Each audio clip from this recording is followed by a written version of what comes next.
Այս վիդեոում կծանոթանանք դիագրամների հետ ու կհասկանանք, թե ինչ նպատակներով է այն պետք գալիս կիրառել։ Մեր աղյուսակի համար կարող ենք ստանալ պատրաստի գրաֆիկական պատկեր, որտեղ այդ ամբողջը կերևա ավելի հեշտացված տարբերակով։ Դրա համար կա այսպիսի գործիք insert chart, ես քլիք եմ անում այստեղ, ու այստեղ մեզ առաջարկվում է տարբեր տեսակներ դիագրամների, որը մենք կարող ենք ընտրել մեր այդ աղյուսակի համար։ Այստեղ ավտոմատաբար նաև երևում է սյունակների անվանումները ու որոշակի դիագրամի միջոցով մենք տեսնում ենք արդյունքը։ Մեզ ավելի հարմար կլինի մեր դեպքում ենթադրենք սա։ Բացի դրանից կարող ենք այստեղ կարգավորումներ նշել տարբեր տեսակի, ես շատ չեմ խորանում։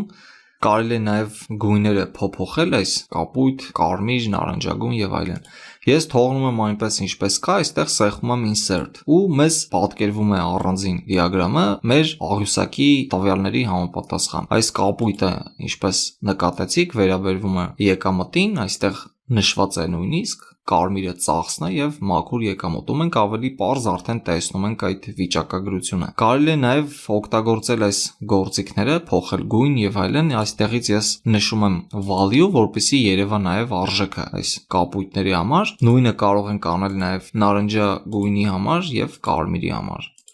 Սա արդեն կախված է նրանից, թե ինչպես ձեզ հարմար կլինի ստանալ վերջնական պատկերը։ Բարդ աղյուսակների դեպքում արդեն, երբ որ գրանցվում է օրական տվյալներ, ենթադրենք ամեն տողը դա մի օրվա տվյալներն են ու այդպես ամիսներով տվյալները լրացված, այդ դեպքում արդեն այս դիագրամի անհրաժեշտությունը ավելի շատ կզգացվի։ Բացի դրանից մենք կարող ենք նաև փոփոխել անվանումը, այստեղ քլիք անելով պատկերվում է մուտքագրման դաշտը, մի քանի գործիք տեքստերի հետ աշխատելու համար, գույնը, չափսը եւ այլն։ Ու նույն գործողությունները կարելի է անել ցանկացած հատվածում։ Այստեղ, վերջում կարելի է այստեղ քլիք անել այս սլաքի վրա ու save image, պահպանել այն որպես պատկեր,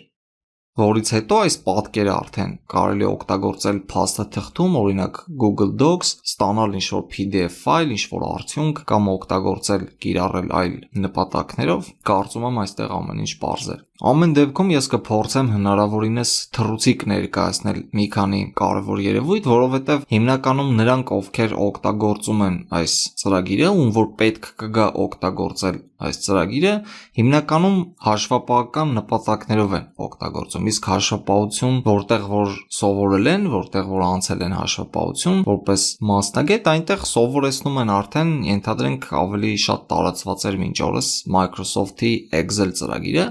Ամեն դեպքում, եթե տիրապետում եք Excel ծրագրին, ապա շատ հեշտությամբ կարող եք արդեն սկսել օգտագործելը Google Sheets, որովհետև այն զգալիորեն ավելի հարմարավետ է, ամեն ինչ ավելի պարզ է, on-line ծառայություն է, հասանելի է բոլոր սարքերից, դա արդեն կարծում եմ պարզ էր։ Այստեղ այսքանը, մինչ հաջորդ վիդեո։